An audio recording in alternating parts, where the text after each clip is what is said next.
लोचनी रूप पाहता लोचनी लोचनी रूप पाहता लोचनी लोचनी रूप पाहता लोचनी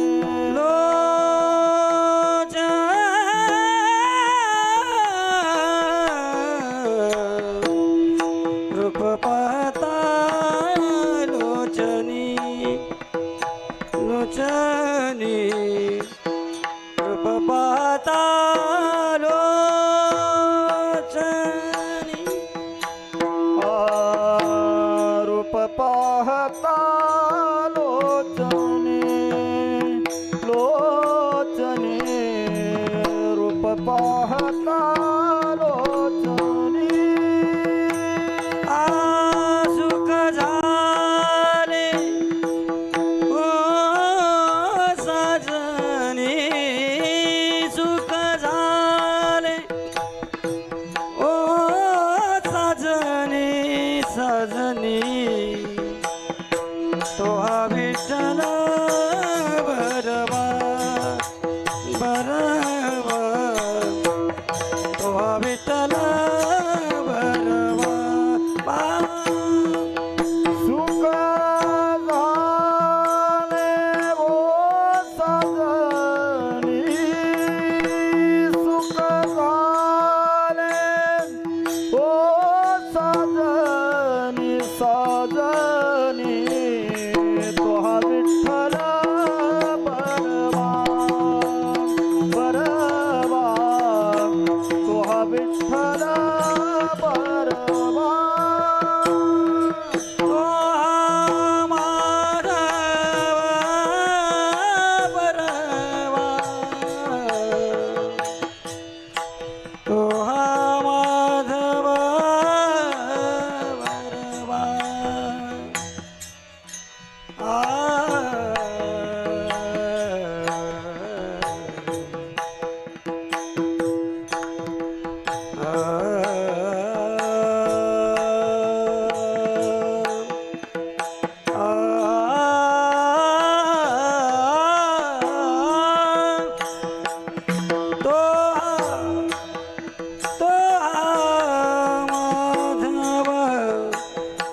माधव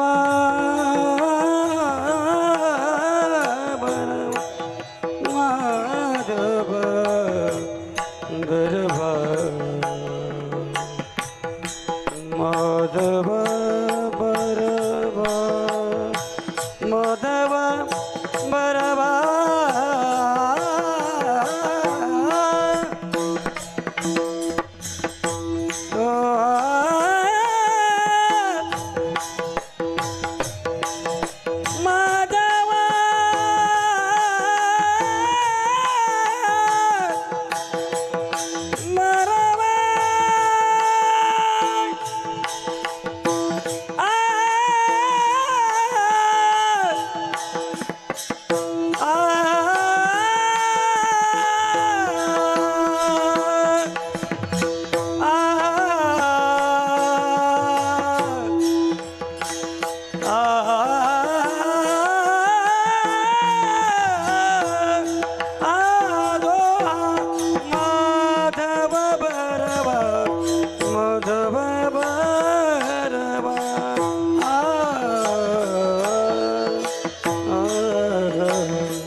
विठ्ठल टाळी वाजवा म्हणा, टाळी वाजवा. विठ्ठल विठ्ठल विठ्ठल विठ्ठल विठ्ठल विठ्ठल विठ्ठल विठ्ठल विठ्ठल विठ्ठल विठ्ठल विठ्ठल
पुरुषोत्तम बाबू श्री सद्गुरु भाऊ महाराज की जय. सब संतन की जय. विठ्ठल विठ्ठल विठ्ठल विठ्ठल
समचरण सरोजम सांदणीलांबुदाभं जगणहितपाणिं मंडनं मंडनानां तरुण तुलसी मालांकंधरं कंजनेत्रं सदेधवलः संविठ्ठलं चिन्तयामि सदा पंढरीनाथ पादाभिरंगं निवृत्तीश्वरानुग्रहात् प्राप्तत्वं महेन्द्रायणी तीरभूमो वसन्तं समाधिस्थमूर्तिं भजे ज्ञानदेवं राम रामेति रामेति रमे रामे मनोरमे सहस्रनाम तत्तुल्यं रामनाम वरानने ओम नमो भगवते वासुदेवाय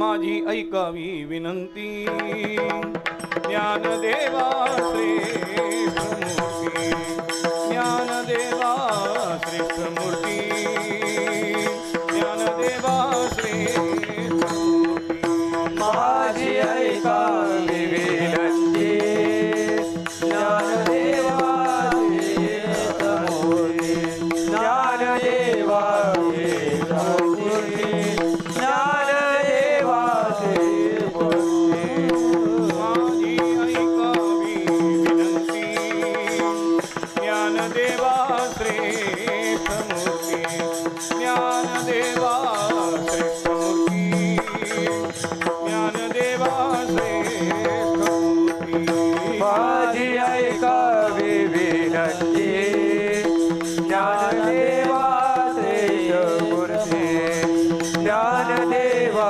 श्रेष्ठमूर्ती ज्ञानदेवा श्रेष्ठमूर्ती तुम्ही बैसुनी अंतरी मज जागवा निर्धारी बैसोनी ऐकावी मन जागवा निर्धारी बैसुनी अंतरी मज जागवा निर्धारी बैसोनी ऐकावी मन जागवा निर्धारी तुम्ही बैसोनी अंतरी मज जागवा निर्धारी मज जागवा निर्धारी मज जागवा निर्धारी तुम्ही बैसोनी अंतरी मज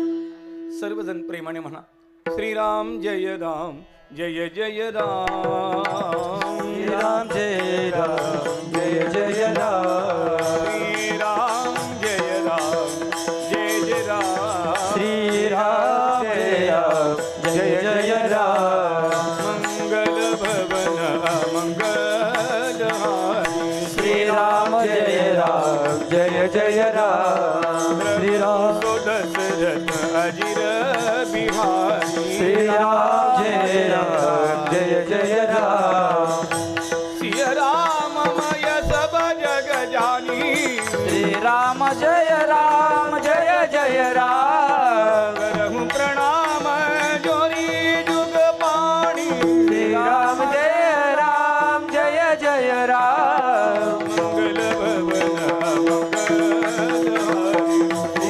सहित जय जपत पुरारी श्री राम जय जय राम श्री राम जय जय राम जय जय जय हनुमान गोसाई श्री राम जय जय राम कृपा करो गुरुदेव की नाई श्री राम जय राम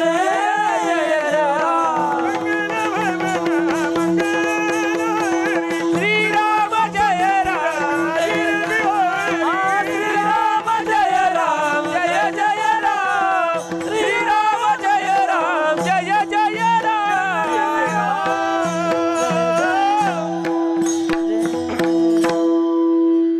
काय म्हणतात महाराज रूप पाहता लोचनी सुख झाले व साजणी तो हा विठ्ठल बरवा तो हा माधव बरवा बहुता सुकृताची जोडी म्हणून विठ्ठली आवडी तो हा विठ्ठल बरवा तो हा माधव बरवा सर्व सुखाचे आगर बाप रखुमा देवीवर तो हा विठ्ठल बरवा तो हा माधव बरवा प्रस्तुत प्राप्तस्थळी प्राप्त प्रसंगी प्रभू सेवेकरता घेतलेला अभंग जगतवंद्य संत सम्राट संत शिरोमणी साधकांचे मायबाप योगी यांची माऊली ज्ञानी यांचे राजे तुम्हा आम्हा अनाथांची माय असणारे भगवान ज्ञानेश्वर महाराजांचा 4 चरणांचा बहुतेकांच्या परिचयातला पाठातला गोड असा मंगलाचरणाचा असा गोड अभंग घेतलेला आहे. तरी आपण सर्वजण मिळून यथामती यथा अवकाश श्री गुरु कृपेने अभंगावर चिंतन करण्याचा प्रयत्न करू. विठ्ठल विठ्ठल विठ्ठल विठ्ठल विठ्ठल श्री ज्ञानदेव तुकाराम, माऊली ज्ञानेश्वर महाराज की जय. आपणा सर्वांच्या अंतःकरणात निरागस निर्विकार निर्लेप स्वरूपाने निरंतर निवास करणाऱ्या माऊलींच्या चरणी पुन्हा पुन्हा विनम्र अभिवादन करून सेवेला आरंभ करतो. जय जय ओ शुद्धे उदारे प्रसिद्धे अनवरत आनंदे वर्षतीये आधार शक्तीची अंकी वाढविसी कौतुकी हृदयाकाश पल्लकी पर्यदेसी निजी प्रत्येक ज्योतीची ओवाळणी करसी मनपवनाची खेळणी आत्मसुखाती बाळलेनी लेबविसी 17 स्तन्यदेसी अनहता हल्लरुगासी समाधी बोधे निजविसी बुजावुनी म्हणून साधका तुम्हा बोली पिके सारस्वत तुझी पावली या कारणे मी सावली न संडी तुझी म्हणवोनी अंबे श्रीमंते निजजन कल्पलते आज्ञाभिमाते ग्रंथ निरोपणी तू आपुले निस्नेह पल्लवे माते पांगुर विसील सदैवे तरी आताची आघवे निर्मीन माये नमो विशद बोध विदग्धा नमो विशद बोध विदग्धा विशद बोध विदग्धा नमो विशद बोध विदग्धा विद्यारविंद प्रबोधा विद्या अरविंद प्रबोधा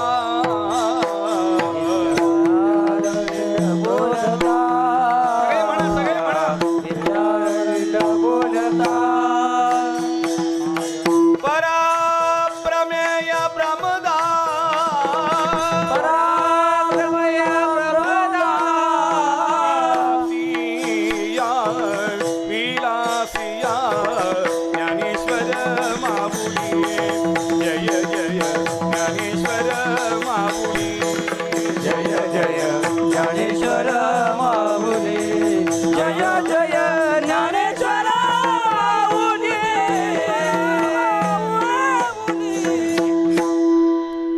जय जय सद्गुरु विघ्नहर्ता जय जय सद्गुरु बुद्धिदाता जय जय सद्गुरु सत्यज्ञानानंता जय जय संत मुकुटमणी मधुरया गिरा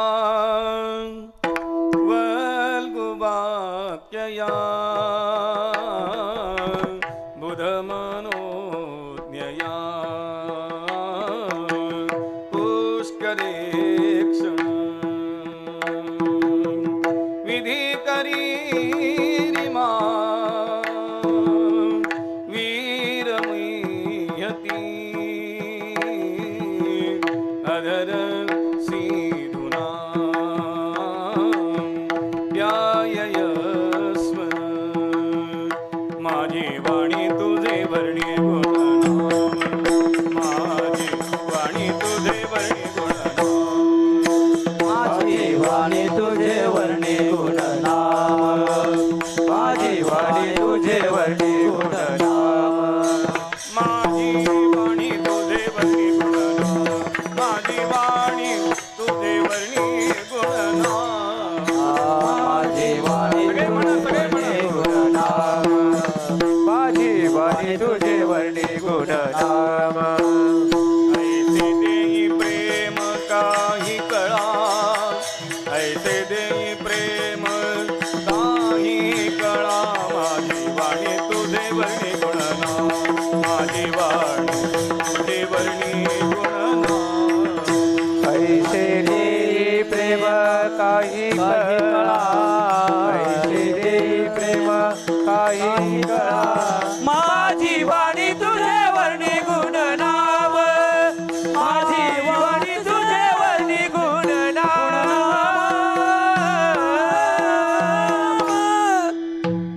ओम नमो भगवते परमहंसा स्वादित चरण कमल चिन्मकरंदाय भक्तजनमानस निवासाय श्रीरामचंद्राय वागीशायस्य वदने लक्ष्मीर्यस्य च वक्षसि यस्यांस्ते हृदये संवित्तं नृसिंहं भजे ऋण झुणु ऐसा वाजविसी वेणू सुंदर तू श्याम तनु अलंकापुरी उभा अससी जनकसुता जगजननी जानकी अतिशय प्रिय करुणा निधान की ताकी युगपद कमल मनावू जा सुकृपा निर्मल मती पाऊ आये हनुमंत बिराजी कथा कहूँ मति अनुसार प्रेम सहित गादी धरू पधारिये पवन कुमार भक्त भक्ति भगवंत गुरु चतुर नाम वपु एक जिनके पद वंदन किए नासे विघ्न अनेक जेथे आठविती स्वामी चेते पाय उत्तम ते ठाय रम्य स्थळ उत्तम ते ठाय रम्य स्थळ रूप पाहता लोचनी रूप पाहता लोचनी सुख झाले वो साजणी तो हा विठ्ठल बरवा तो हा माधव बरवा अनंत कृपामूर्ती श्रीमंत भगवान ज्ञानेश्वर महाराज यांच्या अभंगावर त्यांच्या कृपा प्रसादाने काही चिंतन करण्यापूर्वी मातृवर्ग पितृवर्ग बंधुवर्ग भगिनीवर्ग आबाल वृद्ध गुणीजन मंडळी महात्मा गण मंडळी सर्वांना प्रेमपूर्वक दंडवत विठ्ठल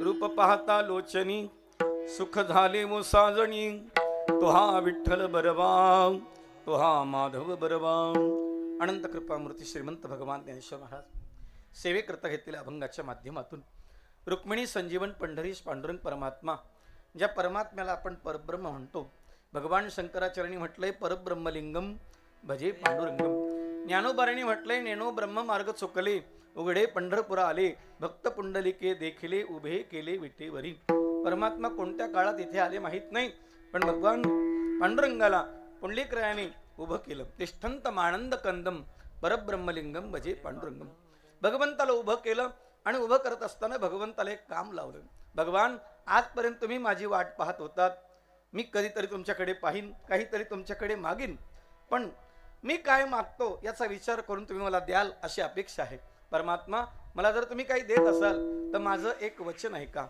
ही वीट आहे या विटेवर उभे राहा कटेवर हात ठेवा दोन हात कमी करा दोन हातातली शस्त्र कमी करा आणि शास्त्राच्या दृष्टीने जगाच्या उद्धाराचा विचार करा एका हातात कमळ घ्या एका हातात शंख घ्या ते म्हणले का याचं कारण सांगतो भगवान म्हणाले पुंडलिकराय म्हणाले भगवान तुमच्याकडे जर ध्रुवासारखा बालक भक्त आला तर त्याच्या गालाला शंख लावून वेदाचेही मती ठेले लागला बोलू ना तरी मधुवनी ध्रुवासी केले ते कपोले शंख शिवतले ते वेदाचेही मती ठेले लागला बोलू असं त्याला काहीतरी ज्ञान द्या त्या ज्ञानाच्या माध्यमातून त्याच्या अनंत पिढ्याचा उद्धार होईल ज्ञाने ही विद्यते देवो किंवा ज्ञाना देवतु कैवल्यम ज्ञानाने जो जीव मुक्त होणार आहे ते ज्ञान त्याला द्या थोड्या वेगळ्या भाषेत सांगायचं झालं तर त्याला आत्मज्ञान किंवा ब्रह्मज्ञान या दोन गोष्टीचा मेळ घालून द्या व्यष्टी आणि समेष्टीचा त्याला संगम कसा करता येईल एवढं ज्ञान त्याला द्या पोट भरण्याचं ज्ञान सगळ्याला आहे उद्धाराचं ज्ञान कमी पडतंय म्हणून तुम्ही कृपा करा विठ्ठल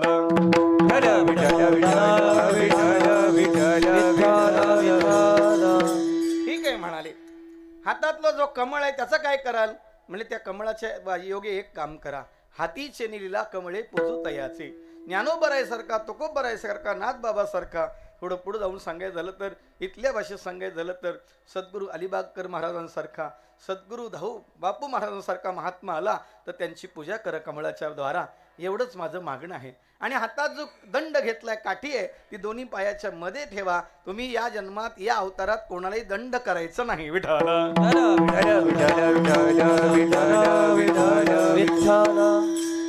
आणि तिसरं कारण प्रमाणम भवाब्देरिदम्मामकानामितंबक्कराभ्याम धृतो येन तस्मात् विधातुर्वे सत्यधृतो नाभिकोश परब्रह्मलिंगम भजे पांडुरंगम हे कमरेवर हात ठेवण्याचा दुसरा अर्थ असा सांगितला जाणोनी भक्ता भव लक्षण जगन प्रमाण दावितो स्विमिंग पूलमध्ये जर माणूस उतरला तर तो बुडत नाही, कारण पाणी कमरे इतकंच असतं.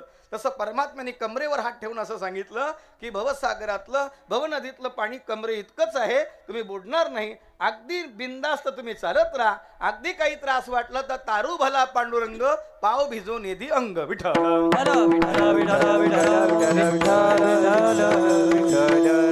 त्यातही त्याला शंका वाटली तर आम्ही आहोतच. नामाची सहस्रवरी नावा यावधारी सजोनिया संसारी तारू झालो, ते शामहम समुद्धरता मृत्यू संसार सागरात भवामी नचिरात पार्थ मैया वेशित चेतसाम. या बुद्धी या दृष्टीने तुम्ही जगाचं कल्याण करा. पण हा परमात्मा जेव्हा उभा राहिला तेव्हा ज्ञानोबारांनी सुद्धा त्याला पाहिलं. पण ज्ञानोबारांनी पाहिल्यानंतर ज्ञानोबाला जे आनंद झाला, जे सुख झालंय, त्या सुखाची अभिव्यक्ती म्हणजे हा अभंग आहे. संत सुखाची अभिव्यक्ती करतात आणि जीव दुःखाची अभिव्यक्ती करतो. विठ्ठल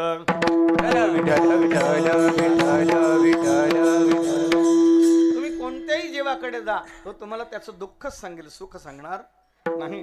कदाचित त्याला असं वाटत असेल माझं सुख सांगितलं तर याची नजर लागेल म्हणून तो सांगत नसावा, कदाचित.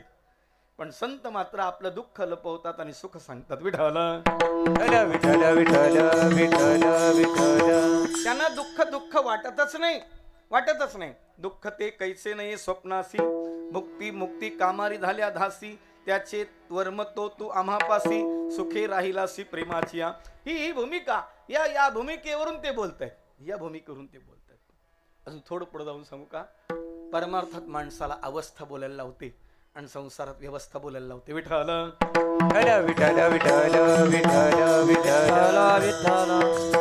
पण ज्ञानोबाराय विचार करतात ही अवस्था कोणाला सांगायची कोणाला? ज्याला कळेल त्याला सांगावं.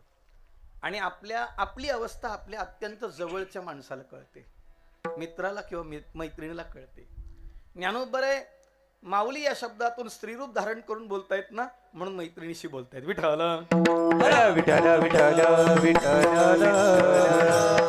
ज्ञानोबारायची मैत्रीण हाडा मासाची नाही, पंचभूतात्मक शरीराची नाही, ती अव्यक्त आहे.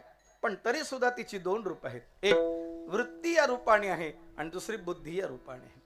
वृत्ती या रूपाने मैत्रिणी ती चिंतन करते आणि बुद्धी या रूपाने जी मैत्रिणी ती निश्चय करते. विठ्ठल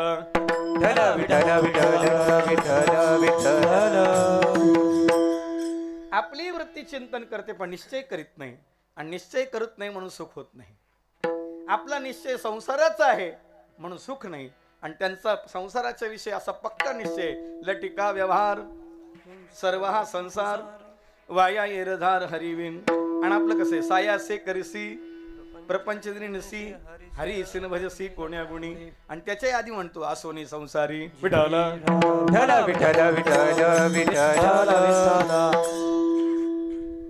हे जे आसोनी संसारी जी वेगवेगळी कोरी आहे हे सर्वांसाठी आहे.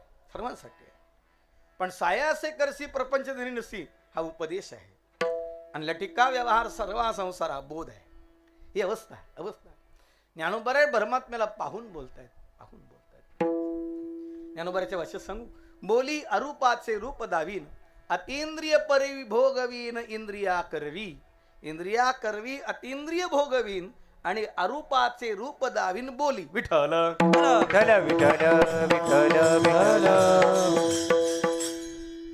त्यांचे बोल कसे? कानी लागता महुर अर्थे विभांडे जिव्हार. कानाला गोड लागतं पण अर्थ पाहायला गेलं की जीव जातो. नवे जीव दशा जाते, तो शिवच होतो. काना वचनाची भेटी सरिसाची पै किरीटी, वस्तू होनी उठी कवणू कुजो. ही जी स्थिती आहे ही स्थिती ज्ञानोबारायची आहे. आणि या स्थितीवरून ज्ञानोबाराय आपल्या मैत्रिणीशी बोलतायत. पण ज्ञानोबारायची मैत्रीण सुद्धा वृत्ती आणि बुद्धी एकाच नाण्याच्या दोन बाजू असल्यामुळे त्या ज्ञानोबारायला प्रश्न करतायत आणि ज्ञानोबाराय उत्तर देतात. मग ज्ञानोबारायचाच प्रश्न आहे, ज्ञानोबारायचंच उत्तर आहे, पण कल्याण जगाचं आहे. विठ्ठल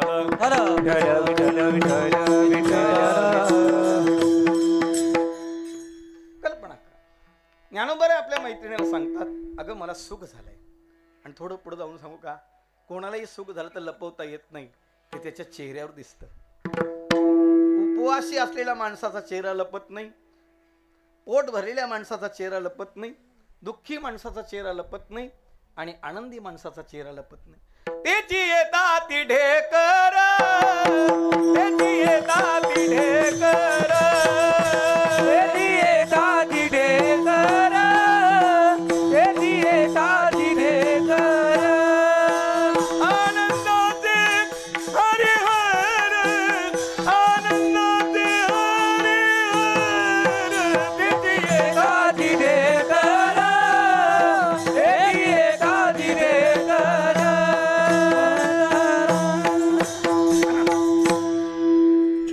अजून थोडं बाजूला जाऊन सांगतो. कानी जे पेरले डोळ्यात ते उगवले. जे गुरुजींनी कानात पेरलंय ते डोळ्यात उगवलंय. तुकोबराने अजून त्याचं सोपं रूप केलं. वाचेची आळा कवळिले ब्रह्म चुकविला श्रम पृथकतो सुलभते झाले जवळीच आले पंढरीये. आपण शेतकरी आहोत. एखादं रोप लावलं की त्याच्या भोवती आळं करतो, आळी करतो, खत घालायला, पाणी घालायला. तसं वाणी रूपी आळ्यामध्ये ते रोप लावलं आणि त्याची जोपासना केली, म्हणजे जप केला, त्याचं सातत्य ठेवलं, ते हृदयात उतरलं, पोटात उतरलं, त्याचा ढेकर आला आणि ते डोळ्यात उगवलं. विठ्ठल विठ्ठल विठ्ठल विठ्ठल विठ्ठल विठ्ठल डोळ्यात उगवणं म्हणजे दर्शन, हे त्याचं उत्तर आहे. दर्शन. पुढे जाऊन सांगू का, गुरुजींनी जे कानात पेरलं ते डोळ्यात उगवलं नाही, पण बायकोनी जे पेरलं ते लगेच उगवतं. कळलं तर बरं होईल. विठ्ठल तिने कामावरून आल्याबरोबर संध्याकाळी सांगावं, तुम्हाशी सांगते वेगळं निघा, लगेच उगवतं. आणि साधू संतांनी सांगितलं, तरी झड झडोनी वहिला निघ, तरी झड झडोनी वहिला निघ, तरी झडझडी वहिला निघ, तरी झडझडी वहिला निघ. ये भक्तीची ये वाटे लाग, ये भक्तीची ये वाटे लाग, ये भक्तीची वाटे लाग, ये भक्तीची वाटे लाग. जिया पावसी अव्यंग, अव्यंग जिया पावसी अव्यंग, या पावची अव्यंग, या पावची अव्यंग. निज धाम माझे, निज धाम माझे, निज धाम माझे, महाराज ज्ञानेश्वर ज्ञानेश्वर बाहुली, महाराज ज्ञानेश्वर बाहुली, बाहुली. जे पावसी अव्यंग धाम माझे, हे गुरुजींनी सांगितलं, हे लक्षात येत नाही, पण तिने सांगितल्यावर लगेच 1 BHK बुक, 2 BHK बुक. त्रास होतो म्हणले माझ्या बायकोला. जिथे वृत्तीला आणि बुद्धीला त्रास होतो ना, तिथेही भजनच करावं माणसाने. विठ्ठल विठ्ठल विठ्ठल विठ्ठल विठ्ठल विठ्ठल विठ्ठल. अजून थोडं बाजूला सांगतो. विदुर काकांना कौरवांच्या दरबारात त्रास कमी नव्हता, पण तरी सुद्धा विदुर काकांनी धर्म उपदेश करणं सोडलं नाही आणि कृष्ण भजन सोडलं नाही. आणखी एक गोष्ट सोडली नाही. दुर्योधनाचा पगार घेतला, पण डबा त्याचा खाल्ला नाही, त्याच्या पगारातला 1 रुपया खाल्ला नाही. स्वतः शिलोंच्या वृत्तीने जगले म्हणून व्यवस्थित राहिले. तेच भीष्माचार्य विदुर काकापेक्षा वयाने, गुणाने, ज्ञानाने मोठे. वयाने म्हणाल तर इच्छा मरण आहे, गुणाने म्हणाल तर कृष्ण भक्ती आहे, ज्ञानाने म्हणाल तर बृहस्पतीचे शिष्य आहे, स्वभावाने म्हणाल तर गंगेचे पुत्र आहेत. वडिलाकडून इच्छा मरणाचा वरदान मिळाला आणि आयुष्यभर प्रत्येक श्वासाला विष्णू सहस्रनामाचा पाठ चालू आहे. एवढ्या सगळ्या गोष्टी चालू आहेत त्यांच्या. एवढं सगळं आहे. धर्मदंड त्यांच्या हातात आहे. दुःशासनाने जेव्हा द्रौपदीच्या वस्त्राला हात घातला तेव्हा भीष्माचार्यांनी मुंडकं जरी ओढवलं असतं तर कोणी बोललं नसतं. पण काय करता, ज्याचं खाल्लं त्याच्या पुढे बोलता येत नाही, कारण डबा दुर्योधनाचा होता. आणि तुम्ही ज्याचा डबा खाता त्याच्या दबावाखाली राहता.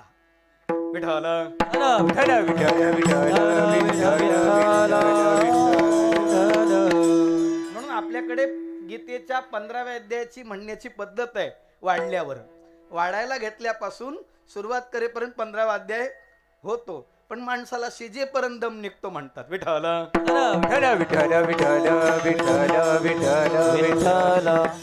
निर्माण मोहाजित संग दोषा अध्यात्मनित्यां निवृत्तकामः द्वन्द्वैर्मुक्ता सुखदुःख संज्ञैर्गच्छन्त्य मूढा पदमव्ययं तत्.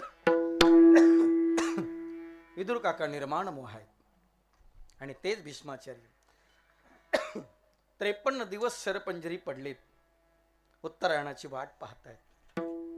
भगवान श्रीकृष्ण त्यांना भेटायला आले. सर्व पांडवांशी संवाद करता करता देवाशी बोलले. इति मतिरु कल्पिता वितृष्णा विभुम्नी सात्वत मुनी पुंगवी.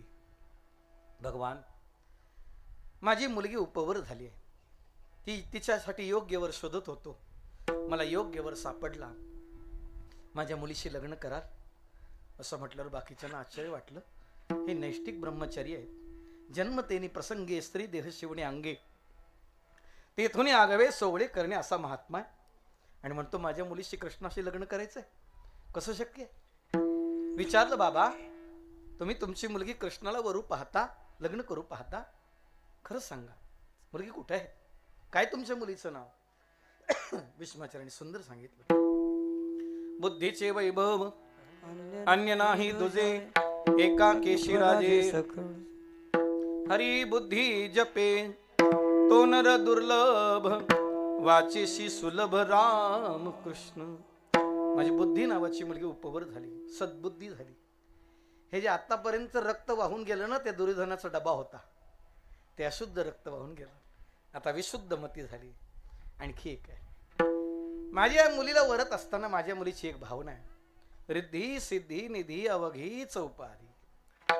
आणि त्या परमानंदात आता ती निमग्न व्हायला तयार आहे, म्हणून लग्न करायला मागणी घातली. विठ्ठल विठ्ठल विठ्ठल विठ्ठल विठ्ठल. तसंच ज्ञानोबर आहे. भीष्माचार्यांचीच भाषा या अभंगात मांडतायत आणि ते आपल्या मैत्रिणीला सांगतायत. एखादी मुलगी सासरी वर्षभर राहते. आता शाळा संपल्या, सुट्ट्या लागल्या, माहेरी जाते 8-15 दिवस. माहेरी गेले की ती माहेरी आल्यानंतर तिची मैत्रीण माहेरीच येते. जी बालपणापासून मैत्रीण आहे ती माहेरीच येते. आणि दोघी मैत्रिणी भेटल्या की रात्रभर सुखसंवाद होतो. गीतेच्या भाषेत सांगू, मच्चित्ता मद्गत प्राणा बोधयंत परस्परम तयंत शमाम नित्यं तुष्यन्ति च रमन्ति च. पण खरं सांगू, ती जेव्हा बोलते ना, तिच्या नवऱ्याचीच गुणगान करते, तिच्या सासरचंच गुणगान करते आणि तिच्या सुखाचंच चित्र मांडते. तसं ज्ञानोबर आहेत, आपल्याच नवऱ्याचं गुणगान करतायत आणि आपल्याच सुखाची गोष्ट सांगतायत. विठाला विठ्ठल विठ्ठल विठ्ठल विठ्ठल विठ्ठल. परत ही जी मैत्रीण आहे आपल्यासारखी, तिचं जे जीवन आहे एका कंपाऊंड म्हणलंय. ज्ञानोबरायचं जीवन वेगळं आहे. हे विश्वची माझे घर, हे पूर्ण विश्व ज्ञानोबरायचं घर आहे. आणि या पूर्ण विश्वामध्ये ज्ञानोबराय ओत पोत भरलेले आहेत. सर्वाभूती सुखरूप एवढे मोठे ज्ञानोबर आहे. आणि ते ज्ञानोबर आहे आपल्या वृत्ती बुद्धिरूपी मैत्रिणीशी बोलतायत की मला सुख झालंय. विठाला विठ्ठल विठ्ठल विठ्ठल विठ्ठल विठ्ठल. आपल्याला फोटो काढताना आनंद होतो, सेल्फी काढताना त्याच्यापेक्षा जास्त आनंद होतो. पण एक्सरा काढताना आनंद नाही होत. एक्सरा काढायचं म्हटलं की भीती वाटते, काय निघेल सांगता येत नाही. म्हणून ज्याला ज्याला वाटतं ना मी खूप सुंदर आहे, त्याने दररोज सकाळी उठल्यावर आधार कार्डचा फोटो बघावा आणि मग म्हणावं आधार नाही कोणी. पण ज्ञानोबरायचा वृत्तीचा आणि बुद्धीचा आधार एक परमात्मा आहे, जगदाधार परमात्मा आहे. आणि त्या परमात्म्याचं दर्शन झालं म्हणून सुख झालं सांगतात. आता ते रूप कसं आहे त्याचं थोडं चिंतन करू. विठाला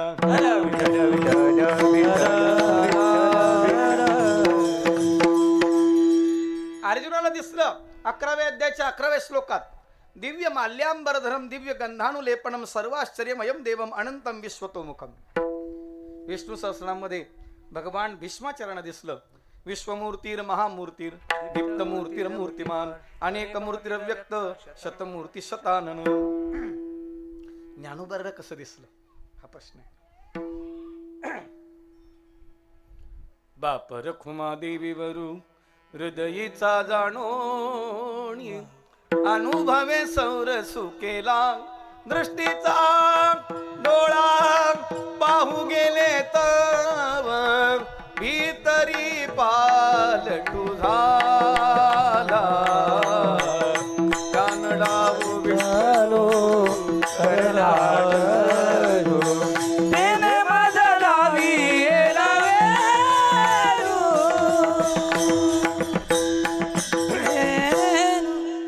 पांडुरंग कांती दिव्य तेज नळती रत्नगिण पागती प्रभा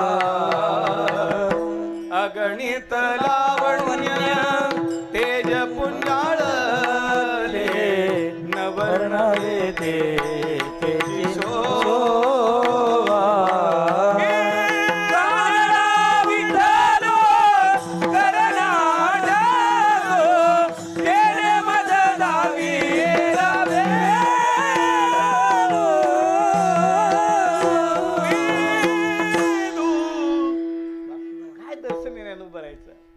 अजून थोडं बाजूला जाऊन सांगू का ज्ञानोबा रे आपल्याला देव पाहण्याची नजर देतात विठ्ठल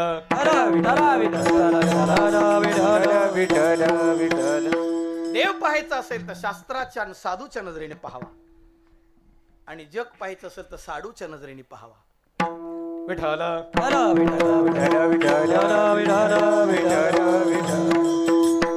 साधू त्याला म्हणतात जो उसने पैसे नेतो परत देत नाही आणि साधू त्याला म्हणतात जो काहीच घेत नाही पण सगळं देतो ज्ञानदेव सांगे दृष्टांताची मात सांगे दृष्टांताची मात देव सांगे दृष्टांताची मात म्हणा सगळे देव सांगे दृष्टांताची मात साधूचे संगती तरुणोपाय साधूचे संगती तरुणोपाय हरिमुखे म्हणा हरिमुखे म्हणा हरिमुखे हरिमुखे म्हणा हरिमुखे म्हणा हरिमुखे म्हणा हरिमुखे म्हणा हरिमुखे म्हणा तरण्याचा एकमेव उपाय साधूची संगत आहे पण साधूच्या नजरेने देव पहा दोन शेर सांगतो ऐकले तुम्ही दुसरं काही येत नाही म्हणून तेच सांगतो पहिला शेर नजर से नजर आना नजर न लगे नजर से नजर आना नजर न लगे नजर ऐसे आना नजर आना लगे दुसरी गोष्ट एका रिक्षात वाचलं होतं काय त्या रिक्षावाल्याचं प्रेम असेल देव जाणे तू देख या ना देख तू देख या ना देख तेरे ना देखने का मुझे कोई गम नहीं तेरे ना देखने की अदा भी तेरे देखने से कम नहीं बघा तुम्हाला जमलं तर विठ्ठल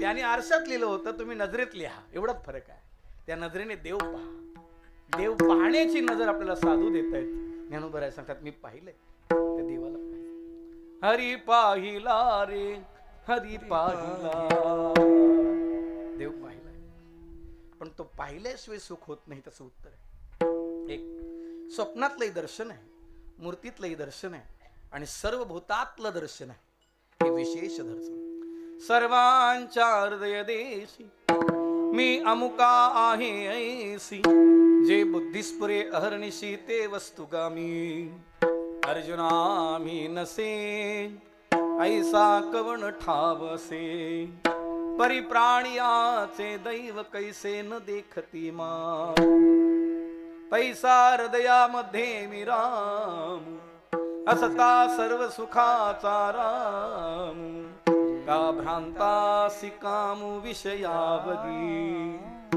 वेदेन करिता प्रेरणा सहज विषयावरी वासना आणखी थोडं पुढे जाऊन सांगू का विषय तो त्यांचा झाला आपला राहिला एवढंच फरक आहे विठ्ठल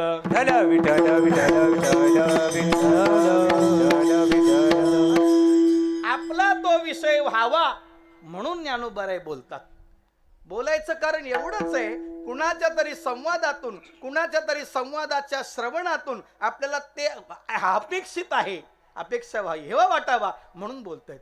नाही तर न बोलताही त्यांना ते मिळेल. मौन गा तुझे राशी नाव, तुझं जन्म नावच मौन आहे. तुझ्याबद्दल बोलावं अशी भाषाच झालेली नाही. पण जर बोलत असेल तर तो का म्हणे माझी कोणी वदविली वाणी, प्रसादा वाचुनी तुमची या विठ्ठला म्हणून बोलतायत. विठ्ठला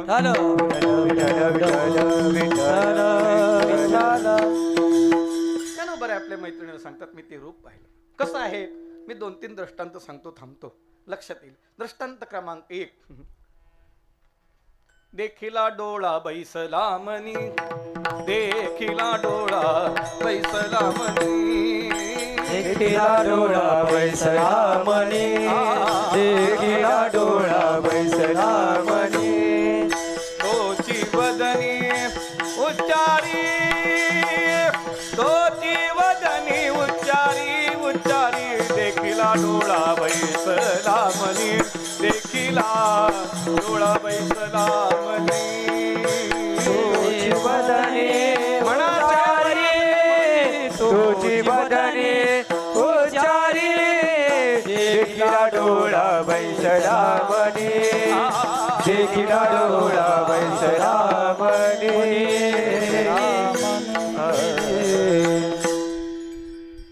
देवाने डोळे दिलेत ना, डोळे मुख बोलाया वचन, जेणे तू जोडसी नारायण, नासे जीवपण नासे भवरोग, नासे दोन्हीकडे लावायचं, नासे जीवपण नासे भवरोग, जोडसी नारायण जेणे डोळे मुख बोलाया वचन.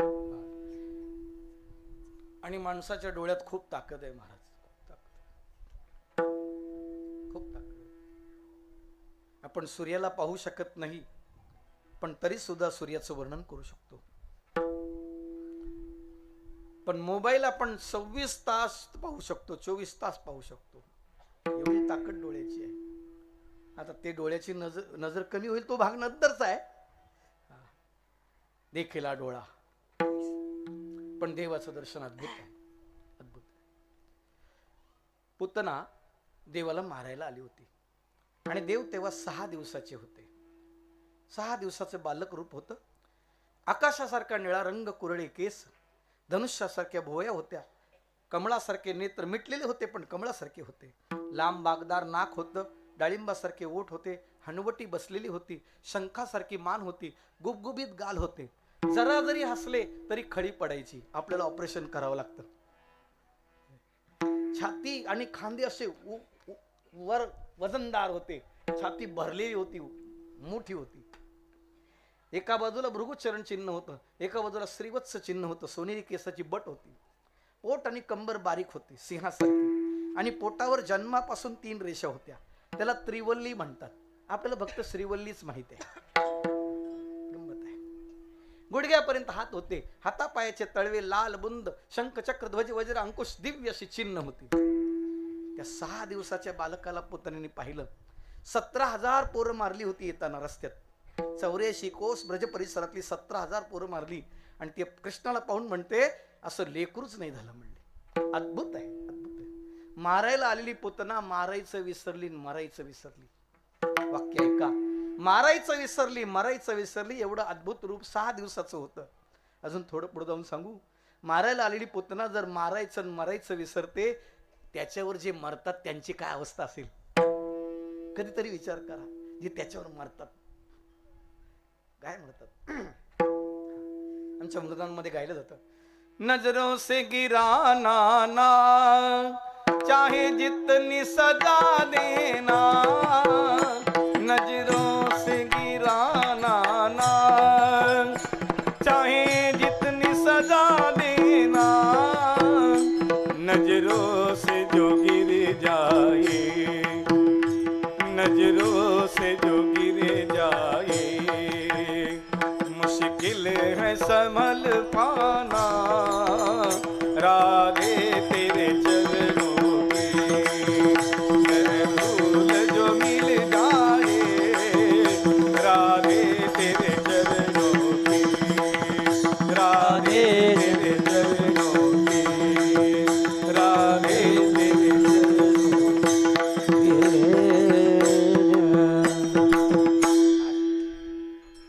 अजून थोडं पुढे जाऊन सांगू. जगाच्या नजरेतून उतरलाच चालेल, स्वतःच्या नजरेतून उतरू नका. जोपर्यंत स्वतःची नजर कायम आहे तोपर्यंत समोरच्याची ताकद नाही तुमच्या नजरेचा सामना करायची. विठाला विठ्ठल विठ्ठल विठ्ठल विठ्ठल विठ्ठल विठ्ठल.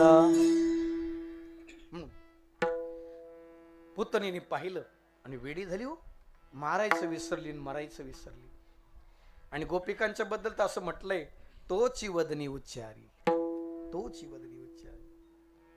उदाहरण क्रमांक 2, प्रल्हादासाठी भगवान नरसिंह झाले. आता पुढच्या महिन्यात नरसिंह अवतार आहे. 30 तारखेला, एप्रिलच्या 30 तारखेला नरसिंह परमात्मा खांबातून प्रकट झाले. हिरण्यकश्यपूचं पोट फाडलं, त्याला मारून टाकलं. कोणाची हिंमत होईना पुढे जायची. जे आजपर्यंत देवाचा धावा करत होते, त्राहे त्राहे त्राहे मज कृपा दृष्टी पाहे, ते कोणी पुढे जाईना. एकाने सांगितलं, लक्ष्मीला बोलवा, त्यांच्या पत्नीला बोलवा. बुवा किती तापट असला तर बाई पुढे चालत नाही, तो गप्प बसतो. हा, बाहेर खूप आवाज असेल त्याचा, पण घरी हलो नये चालू नये सैरा वैरा बोलू नये.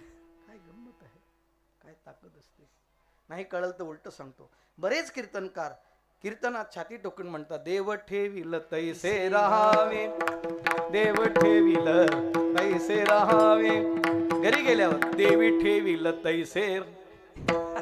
विठ्ठल विठ्ठल विठ्ठल विठ्ठल विठ्ठल विठ्ठल. एका विलंटीत एवढी ताकद आहे. बोला. बुवा बाहेर वाघ असेल पण घरी वाघमारे आहेत. विठ्ठल विठ्ठल विठ्ठल विठ्ठल विठ्ठल. ते पूज्य मोरारी बापाने एक दृष्टांत सांगितला होता की असंच सार्वजनिक गेट टुगेदर कार्यक्रम होता. 10वीची बॅच सगळी भेटली. सगळे सूट बूट ऐटात आले होते. पत्नी परिवार असं आले होते. मुलं बिलं सगळ्यांची भेट होत होती. एकाची पत्नी अशी गेटवर उभी होती. काय कोणाशी बोलत होती काय माहिती. तिने फक्त नवऱ्याला असं बोटाने खुणवलं, असं नुसतं बोट हलवलं आणि खुणवलं आणि हा धावत गेला तिकडे. तो म्हणतो, काय ग? ते म्हणले, काही नाही. अगं तुम्हाला बोलवलं? मी कुठं बोलवलं? तू बोटाने असं खुणवलंस ना. हा म्हणले, बोटात किती ताकद आहे हे दाखवत होते हिला. विठ्ठल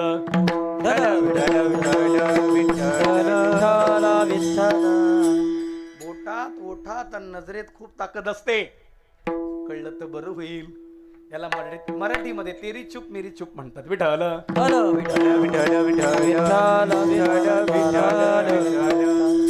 नाही कळलं तर उलट सांगतो. असे कितीतरी महाराज आहेत, त्यांनी जर नारळ घरी नाही नेलं तर त्यांची चटणी होते. काय ताकद असेल. हलू नये चालू नये. लक्ष्मी आई साहेबाला बोलवलं. लक्ष्मी साहेब आल्या पण भगवंताच्या जवळ गेल्या. त्यांना माहिती आहे देवाला कसं बोलायचं. त्या हाक मारत गेल्या, अहो अहो शांत व्हा, अहो शांत व्हा. पण भगवंत रागावलेले होते. कारण माझ्या भक्ताला आजपर्यंत कोणी सांभाळायला आलं नाही. मीच अनेक वेळा सांभाळलं. फक्त त्याच्याबद्दल बोलता, त्याच्यासाठी अवतार घ्यायला लावता. लक्ष्मी साहेब घाबरल्या ते 11 विक्राळ रूप पाहून, डरकाळी ऐकून. आणि मग नारदाने म्हणाल्या, अहो अहो हे माझे पती नाहीत. माझे पती कसे आहेत? शांताकारम भुजगशयनम पद्मनाभम सुरेशम विश्वाधारम गगनसदृशम मेघवर्णम शुभांगम लक्ष्मीकांतम कमलनयनम योगिभिर्ध्यानगम्यम वंदे विष्णुं भवभयहरं सर्वलोकैकनाथ. आमचे मालक असे आहेत, त्यांना पाहिल्यावर भीती जाते. आणि ज्याला पाहून भीती वाटत असेल ते आमचे मालक नाही, असं तिने सांगितलं. काय काय भाषा, काय रूपाचा अधिकार असेल, काय देवाचं सौंदर्य असेल. मग शेवटी नारद म्हणाले, अरे एक काम करा, ज्याच्यासाठी देव आले त्याला पाठवा. प्रल्हादाला पाठवलं. प्रल्हाद धावत गेले, भगवंताच्या पुढे दंडवत केला. भगवंताने उचलून घेतलं. नाम प्रल्हाद उच्चारी तया सोडवी नर हरी उचलून घेतला कडीवरी भक्त सुखी निवाला. उलट देवत प्रल्हादाला सांगायला लागले, प्रल्हादा मला माफ कर, मला यायला उशीर झाला. काय गंमत आहे पहा ना. आणि प्रल्हादाने भगवंताची स्तुती केली. मग तेच रूप भगवंताचं, तेच रूप. अजून थोडं बाजूला जाऊन सांगतो. तुम्ही 12 तास काम करा, 18 तास काम करा. घरी आल्यानंतर तुमच्या लहान लेकराला, तुमच्या नातवाला पाहून जर तुमचा थकवा जातो, तुमचा शीण जातो, तर देवाला पहिल्यावर भाग गेला, शीण गेला होणार नाही का? तुकोबारीचा त्याला आपला होणार नाही का? जर होत नसेल तर नजर नाही. विठ्ठल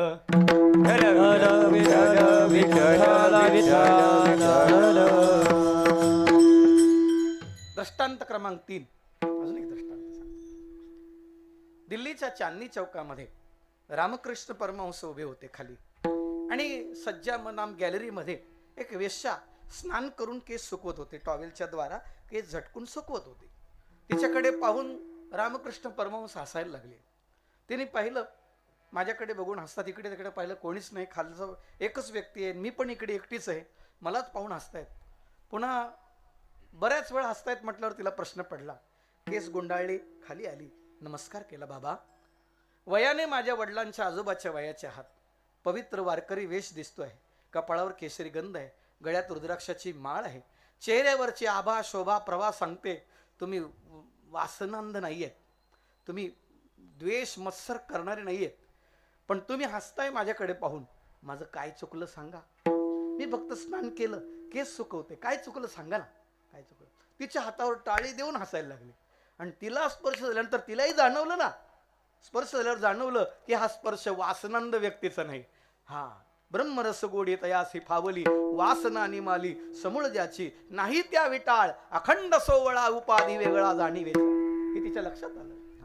जगातल्या प्रत्येक स्त्रीला जन्मताच अशी एक नजर आहे की कुठला पुरुष आपल्याला कुठल्या नजरेने पाहतो हे तिला कळतं, सांगावं लागत नाही. ती तर वेश्याच होती, तिने अनेक नजरा पाहिल्या होत्या. वेश्या भोगी कवडा वेचे, मग दारही चेपूनही तिचे, पुढे टिंब टिंब टिंब विठ्ठल विठ्ठल विठ्ठल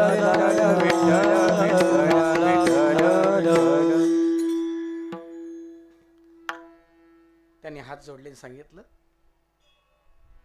देवी, देवी हाक मारली, देवी हाक मारली. आपली संस्कृती स्त्रियांना देवी श्रीमती म्हणते, बाहेरची संस्कृती लेडीज अँड जेंटलमन म्हणतात. काय गंमत आहे.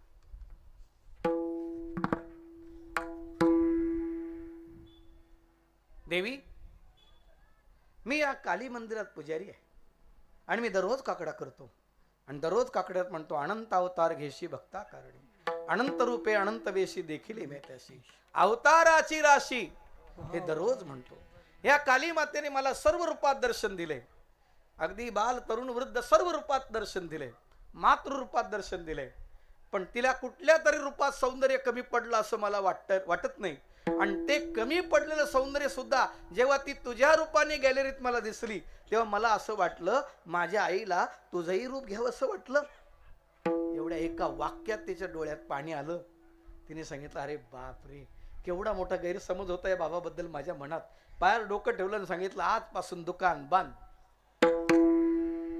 खेचराची यामना आणि सात्विकाचा पाना, श्रवणा सवे सुमना समाधी जोडे.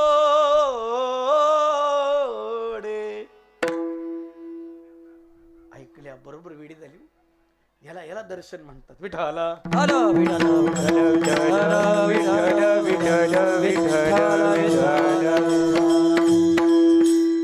ही दृष्टी आहे महाराज, ही दृष्टी आहे.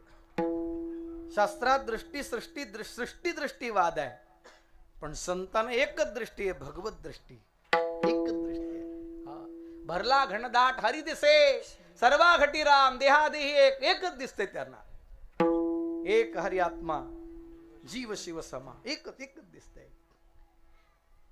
ज्ञानदेवा प्रमाण आत्मा हा निधान, सर्वा घटी पूर्ण एक नांदे. ही बाटली आहे, हिचं झाकण उघडलं, ती बाटली कलंडली, पाणी सांडणार आहे. सांडलेलं पाणी खालारा धावे, पाणी खाली धावणार आहे. पण धावणारं पाणी समोर जर एखादा खाच खळगा आला तर त्याला भरल्याशिवाय जाणार नाही, त्याला डावलून किंवा वळसा देऊन जाणार नाही. हे पाण्याला कळतं, देवाला किती कळत असेल. विठ्ठल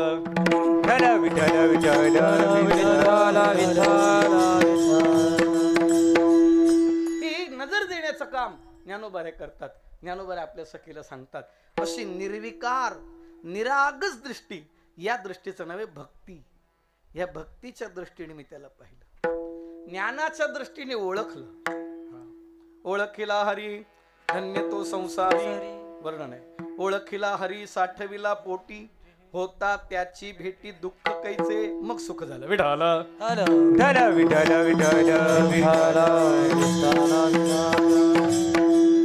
ही जी ज्ञानोबारायची नजर आहे, त्या नजरेतून ज्ञानोबाराय बोलतोय. आणि आपल्या सखीला सांगतात मला सुख झालं. कुणाचं सुख झालं? मी त्याचं रूप पाहिलं. मी पहिल्या चरणात सांगितलं. रूप पाहता लोचनी, रूप पाहता लोचनी, रूप पाहता लोचनी, रूप पाहता लोचनी, रूप पाहता लोचने, रूप पाहता लोचने, लोचने, रूप पाहता लोचने, रूप पाहता लोचने, रूप पाहता लोचनी, लोचनी, रूप पाहता लोचनी, रूप पाहता लोचनी, रूप पाहता लोचनी, लोचनी, रूप पाहता लोचने, लोचने, रूप पाहता लोचने, रूप पाहता लोचने, लोचने, रूप पाहता लोचने, सुख झाले ओ साजनी, सुख झाले ओ साजनी, तो हा विठ्ठल बरवा, तो हा विठ्ठल बरवा, तो हा विठ्ठल बरवा, तो हा विठ्ठल बरवा, सुख झाले ओ साजने, सुख झाले ओ साजनी, साजनी, तो हा विठ्ठल बरवा, तो हा विठ्ठल बरवा, बरवा, तो हा विठ्ठल बरवा, बरवा, तो हा विठ्ठल बरवा, रूप पाहता लोचनी, सुख झाले ओ साजनी, सुख झाले ओ साजनी, सुख झाले ओ साजनी, रूप पाहता लोचने, सुख झाले ओ साजने, सुख झाले ओ साजने, सुख झाले ओ साजने. एकच दृष्टांत सांगतो, थांबतो. ज्ञानोबा सांगतात मी ते रूप पाहिलं. राजस सुकुमार ते रूप पाहिलं. मदनाचा पुतळा तासाम आविर्भूत शौरी स्मयमान मुखांबुजा पीतांबरद्रस्त्रग्वी साक्षान मन्मथ मन्मथ. भागवतात भगवान श्रीकृष्णाचं वय 125 वर्षाचं सांगितलं. पण ते 125 वर्षाचे सुद्धा 16 वर्षाचे दिसत होते. रामायणात रामाचं वय 11,000 वर्षाचं सांगितलं. ते 11,000 वर्षात सुद्धा 16 वर्षाचे दिसत होते. आपले 16 वर्षाचे बघा, गोळा करून आणावे लागतात. काय गंमत आहे. काय रूप असेल ते, काय रूप असेल. आपण दररोज प्रयत्न करतो सुंदर दिसावं म्हणून. देवानेच एकदा आरशात पाहिलं स्वतःला, तेव्हा देवच वेड झाली, मी एवढा सुंदर आहे, राधा माझ्यावर एवढी का भाळली असेल. आणि देवाच्या अंगावरचे दागिने स्वतः धन्य म्हणून घेतात की आम्ही देवाच्या अंगावर आहोत. ही गंमत आहे. आणखी एक सौंदर्य सांगतो. काय काय सुंदर असेल ते. मदन म्हणतात श्रीकृष्णाच्या सौंदर्यापुढे लक्ष्मी भुलोणी झाली वेडे, मदन पोटा आली बापुडे. सगळ्यात सुंदर मदन आहे देवांमध्ये. आणि मदन सगळ्या जीव दशेतल्या जीवकोटीतल्या जीवाला भुलवतो. त्याला शरीर नाहीये, पण महादेवाने त्याला जाळलं एकदा. अनंग रंग सागरम नमामि कृष्ण नागरम. त्याला शरीर नाही ठेवलं. पण त्याच्या पत्नीने प्रार्थना केली, पण माझ्यासाठी तरी माझ्या पतीचं शरीर मला पाहिजे, मला त्याची सेवा करता आली पाहिजे, किमान त्याला मिठी तर देता आली पाहिजे. अदृश्य व्यक्तीला कशी मिठी देणार मी, त्याचं काय सुख मला मिळणार आहे. ठीक आहे म्हणाले. द्वापाराच्या शेवटी कलियुगाच्या आरंभी कृष्ण अवतारामध्ये तुझा मुलगा प्रद्युम्न म्हणून तुला मिळेल असं सांगितलं. आणि जेव्हा मदन रासक्रीडेमध्ये देवाला वेड करायला आला, वसंत ऋतू घेऊन आला, शब्द स्पर्श रूप रसगंध पंचविषय घेऊन आला, त्याची पत्नी घेऊन आला, हा सगळा परिवार घेऊन आला. अर्धा पावसाळा संपला होता, कोजागिरीची पौर्णिमा होती, आणि तेवढ्या रात्री एवढं सगळं सौंदर्य नटवलं. त्यांनी विचार केला एवढ्या गोपिका आहेत, एकापेक्षा एक सुंदर आहेत. 16,108 पत्न्या होत्या देवाला, एकीची ताकद नव्हती देवाला बोलवायची, पण सगळ्या देवाच्या बाबतीत वेड्या होत्या, हे तितकंच खरं आहे. रावणाला 80,000 बायका होत्या, तरी सुद्धा सीतामाईचं सौंदर्य ऐकून वेडा झाला होता. विठाला हर विठ्ठल विठ्ठल विठ्ठल विठ्ठल विठ्ठल. भोगी लोकांचं सौंदर्यावर प्रेम असतं आणि योगी लोकांचं स्वरूपावर प्रेम असतं, इतकं फरक आहे.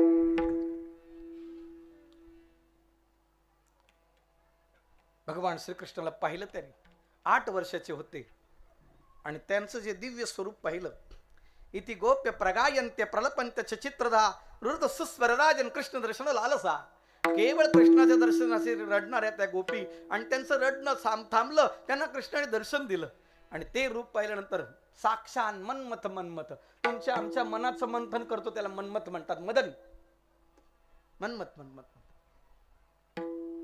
जय जय देवैक रूप अतिकृत कंदर्प सर्प दर्प भक्त भाव भुवन दीप तापाप. जय जय देव अद्वितीय परम परिणतोक मेक प्रिय. हे वर्णन नाही ज्ञानोबारायचं 10व्या 18व्या अध्यायात. हे ओव्या बघून घ्या, लक्षात घ्या. वेडा झालो मदन. त्याने ठरवलं महादेवाने मला जाळलं ते बरं केलं, आज मला जन्म घ्यायला जागा सापडली. साक्षात मनमथ मनमथ. आपलंही मन तसंच आहे, नुसता भज्याचा वास आला तर दिंडी वळते महाराज, बाकी काय घेऊन बसला. विठाला हर विठ्ठल विठ्ठल विठ्ठल विठ्ठल. किती आपलं मन लाचार आहे. म्हणून कुठेही नाक खुपसत जाऊ नका.